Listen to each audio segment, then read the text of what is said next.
somebody is, how do I get more connected to my spirit guide? Well, first acknowledging that there is such a thing is important. And we explained that really well here today. Do you think you heard it? That there is that part of you who does exist, who is aware of you, and who is offering a vibration that you can feel resonance with. Yeah. So first knowing that there is something there, and then reaching for the feeling of it. It's really an emotion that will guide you there. In other words, doubt keeps you from it. A belief puts you closer to it.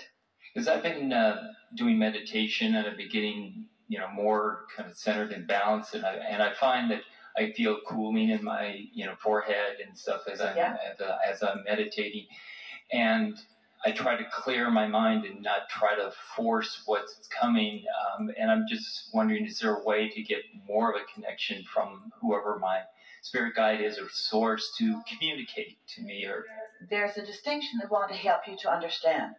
There's a difference between having more connection and being able to translate the connection I have into the way that I think it means more. You can find full resonance with your inner being.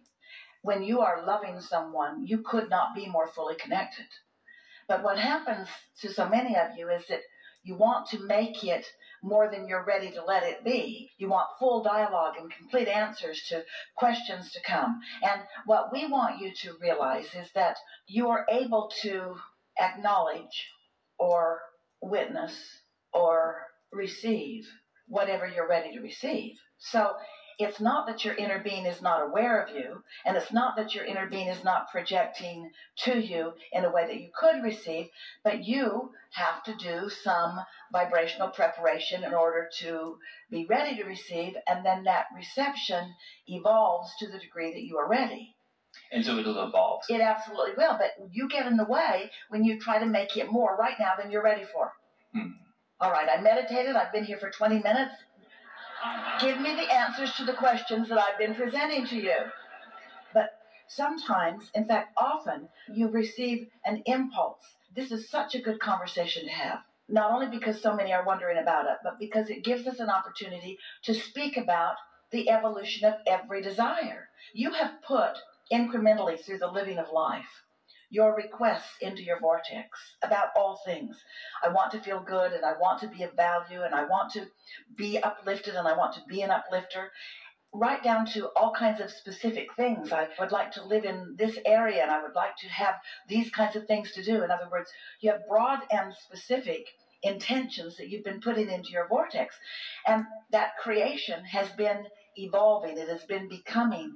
It is ready for you. The question is, what is your degree of readiness to receive it? So when you watch Esther, who is really in the receiving mode and who can receive our intentions, our vibration, really every nuance of it, and translate it into something that is really tangible, that you can see and hear and smell and taste and touch and so forth. So then you might think, well, I would like more of that direct communication. Of course, that direct communication can come to you, but it comes to the degree that you are ready for it. And mostly, this is the thing that we really want you to hear. Mostly, this connection is about an impulse that will come to you. It's like this. For example, let's say that you've asked a question about something to which you don't know the answer. So just the fact that you don't know the answer is in the way of you receiving the answer. So if you ask that question too often, you just keep the question so active and so alive that you're really a vibrational match to the question or the problem, and you're not really letting in the solution. Well, your inner being knows that. All things come to you through the path of least resistance. We can say that better, through your path of least resistance, through the path with the resistance that you've thrown all over your trail. Now, your inner being has no resistance about your resistance. Your inner being isn't even bothered that you have resistance. Instead, your inner being knows what you want and what the least resistant path to lead you to what you want is. So your inner being doesn't offer you a series of statements that you're not ready to receive that get you all confused and wondering what's going on. Instead, your inner being offers you absolute knowing, and to the degree of your readiness, you translate it as something that is meaningful to you. It might just be an impulse to do something.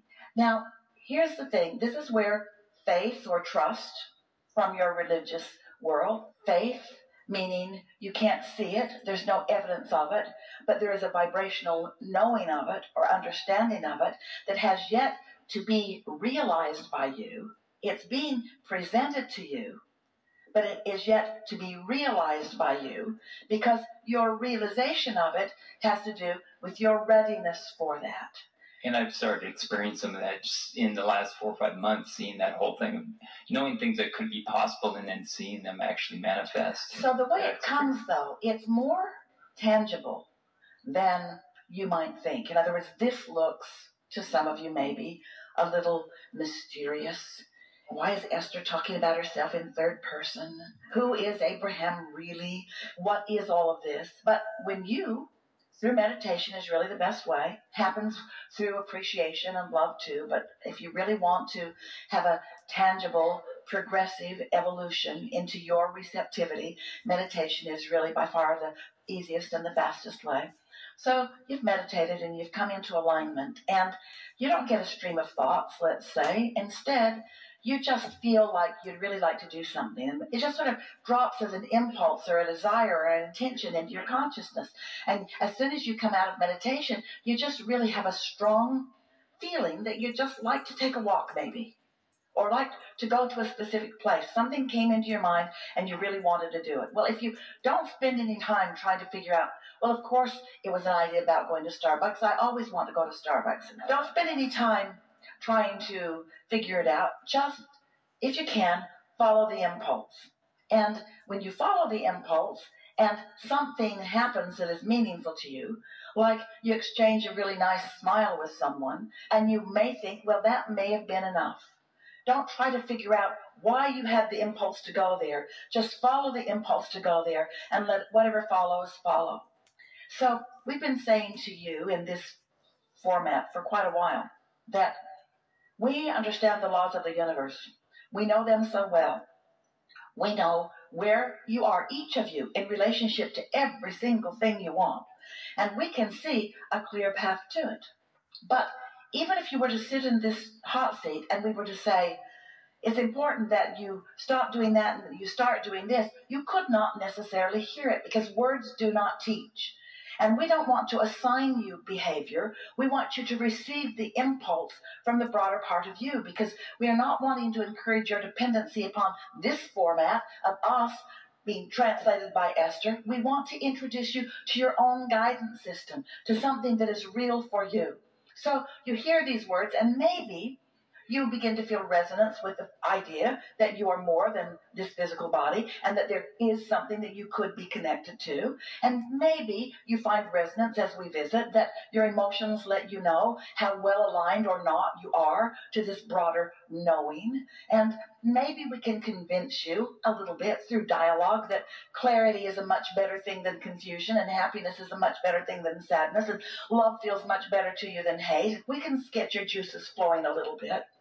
But words don't teach until you actually take the time to meditate and focus upon something not interesting, like the sound in the room, like the air conditioner or a dripping faucet or a stream that is flowing or something. Esther downloaded an app that has every sound in the world. She listens to Central Air. There are babbling brooks. They make her think about what's in the water. There are rain in the forest, rain on the tent, rain on the tin roof. There's all kinds of things that she could listen to. She chooses Central Air. She likes that consistent sound that she could just lose her mind into. Just focus right there, and before she knows it, she is thoughtless. And when she is thoughtless, her vibration rises. Now, once that happens to you and you're in that you're not thinking place, so you couldn't possibly be introducing any resistance. Now you're in that open, receptive mode. And now it's likely that sometime during that, often at the end of your 15 minutes that you have allowed yourself, you'll receive an idea. It will feel like an idea or an impulse.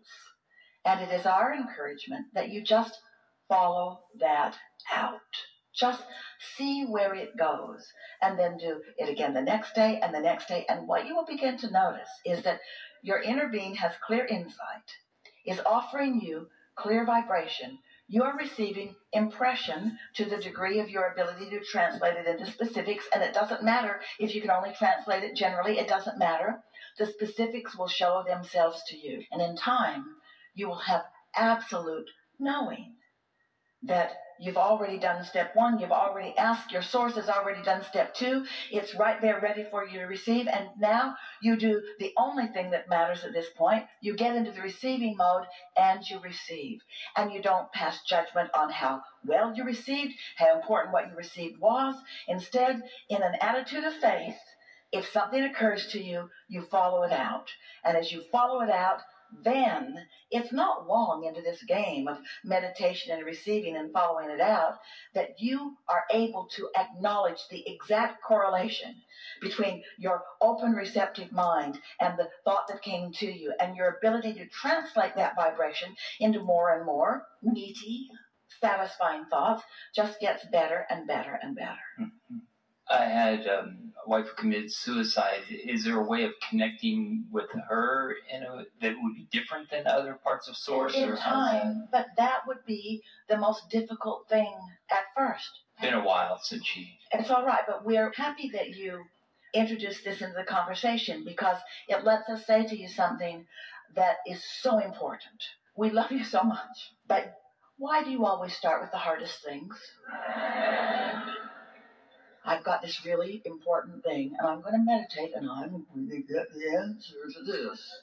And we say, instead, just acknowledge that inner being exists, and acknowledge that meditation is an easy way to it, and quiet your mind and enjoy the quieted mind. Don't try to make something more happen. Just enjoy the quieted mind. Enjoy the resonance of alignment. Enjoy that feeling of nothingness, which means that feeling of no resistance, which means that feeling of no problems whatsoever, which means that feeling of being at one with who you really are. And then, and before you know it, you'll be romping down these thoughtways where anything in any detail that is important to you, you can receive.